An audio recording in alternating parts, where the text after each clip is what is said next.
नमस्कार दोस्तों, हम आज एक नए तरह की वीडियो को रिएक्शन देना चाहेंगे जो कि एक एक्सप्लोरर रहे हैं। एपिक चैनल ने एक नया सीरीज आरंभ किया है जिसमें वो एक्सप्लोरर और हिस्टोरिकल एक्सप्लोरर को एनिमेटेड सीरीज में दिखाते हैं और ये काफ़ी मुझे इंटरेस्टिंग लगा। मैं पहले एक एपिसोड उनका देखा था तो मुझे सोचा कि नए एपिसोड का क्यों ना आपके साथ रिएक्शन दिखा जाए। और ये है जेमिली कैरोरी के बारे में जो कि एक इटालियन ट्रैवलर थे, तो उनके बारे में आज हम देखेंगे इस एनिमेटेड एक्सप्लोरर की स्टोरी के बारे में। तो देखते हैं, बहुत इंटरेस्टिंग होने जा रहा है। For that you have to subscribe and like to my channel and share it now and just start. Like, share, subscribe and click on the bell icon to never miss an update from Epic. हम में से ऐसे कई हैं जो अपनी job से परेशान हैं और सोचते हैं मैं ये सब छोड़कर बस ट्रैवल करना चाहता हूं, लेकिन ऐसा बहुत कम लोग कर पाते हैं।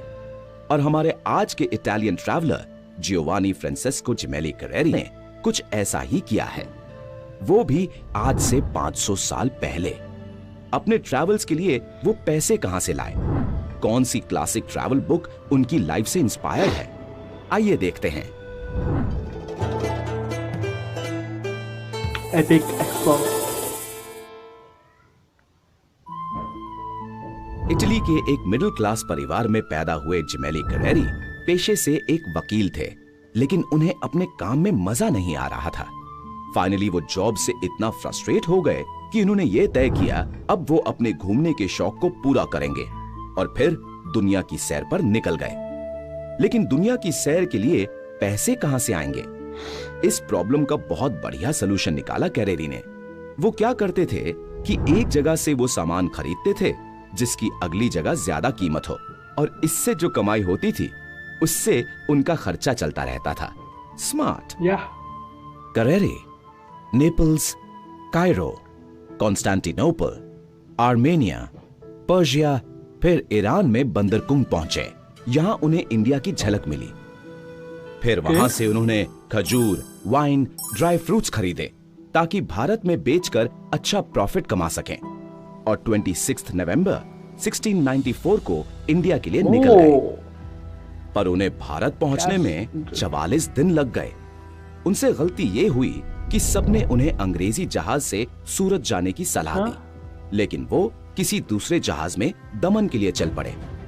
इस फैसले ने उनकी मुश्किलें चौगुनी कर दी। कहीं वो भूख से मरते बचे, कभी डाकुओं को चकमा दिया, और कभी जहाज किसी गलत जगह पहुंच गया। शिप के कैप्टन से भी उनके पूरे सफर में नहीं बनी। आखिरकार वो सही सलामत दमन पहुंचे और फिर वहां से सूरत गए, जो उस समय एक बड़ी बिजनेस सिटी थी। इंसान को जो चाहिए उसे वो सूरत में मिल जाएगा। मसाला, सोना, cotton, silk, brocade, velvet etcetera. Careri फिर मुंबई के पास के इलाके बसीन पहुंचे, जो अब वसई के नाम से जाना जाता है। बसीन पोर्चुगीज शासकों का गोवा के बाद दूसरा सबसे मुख्य शहर था, और उस समय फोर्ट बसीन का निर्माण जोरों से चल रहा था। कैरेरी सैलसेटे आइलैंड्स के बारे में बताते हैं, जिन पर पोर्चुगीज लोगों का राज था।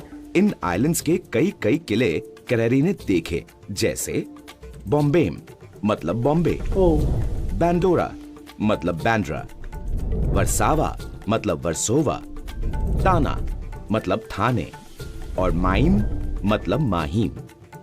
सैलसेटे आइलैंड्स ही बाद में जाकर मुंबई शहर बना। फिर वो मुंबई के विश्व प्रसिद्ध कान्हेरी गुफाओं में गए।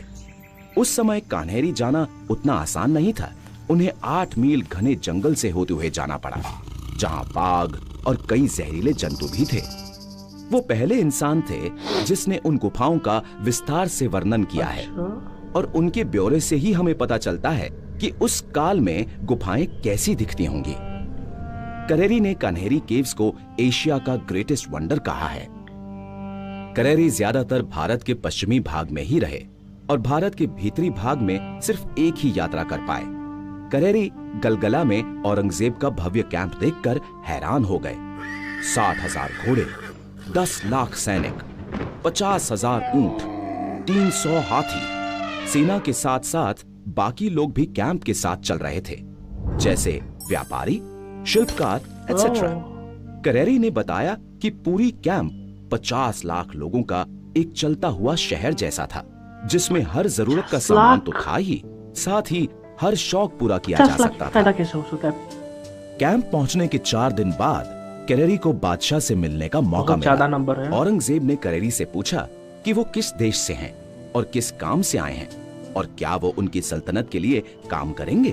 कैरेरी ने विनम्रता से कहा, मैं तो मुसाफिर हूँ और बस दुनिया घूमना चाहता हूँ। गलगला से कैरेरी गोवा गए और वहां से हिंदुस्तान को अलविदा कहा। फिर Macau, China, Mexico, Cuba, Cadiz और फिर अपने घर नेपल्स पहुंचे। ये जर्नी फिर 5 साल चली, जिसका उन्होंने अपनी 6 भाग की किताब जीरो डेल मोंडो 1699 में वर्णन किया है।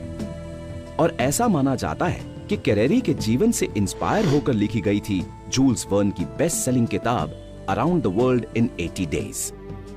कैरेरी ऐसे पहले यूरोपियन ट्रैवलर थे जो बजाय पैसे या फायदे के सिर्फ अपने शौक के लिए घूमे, जो सिर्फ घूमने के लिए घूमे।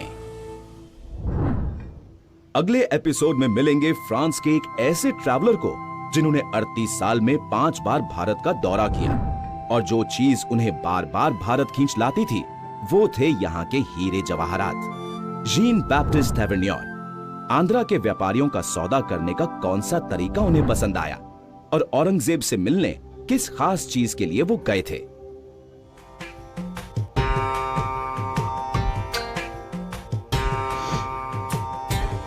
ये थे एपिक एक्सप्लोरर।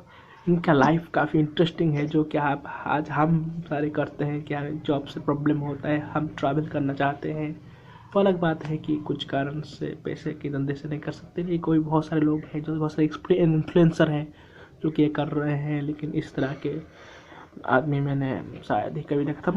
मैं बता रहा हूँ, ये जो सीरीज़ है उनकी एपिक चैनल की हिस्टोरिकल एक्सप्लोरर, ये बहुत ज़्यादा फैसिनेटिंग है। इसमें बहुत सारे अलग अलग पहल सीरीज़ भी हैं जिसको देखकर आप चौंक जाओगे कि ऐसा भी होता है। ये मेरे बतूता एक वो थे बहुत ज़्यादा फेमस। आप अगर आप चाहते हो कोई भी एक कमेंट कर सकता है, तो मैं उसका रिएक्शन भी ज़रूर डालूंगा कि बहुत ज़्यादा फैसिनेटिंग चीज़ें हैं जिसको आपको देखना चाहिए। इन्फॉर्मेटिव है और आप इससे बहुत सारी चीज़ें सीख सकते हो। जैसे बुक उन्होंने लिखा है 1600 BC में, 1600 AD में, सॉरी 1600 में, जहाँ पर औरंगजेब का समय था। और इस तरह की चीज़ें मिलना बहुत ही रेयर है। और ये एनिमेटेड सीरीज बहुत फैसिनेटिंग है, बहुत इंटरेस्टिंग है। बच्चे भी देख सकते हैं, बड़े भी देख सकते हैं, और कोई देख सकता है। और इसी तरह की इंटरेस्टिंग चीज़ें देखने के लिए मैं just subscribe to my channel. And thank you for watching. अब लाता रहेगा, आप ठोकते रहो लाइक।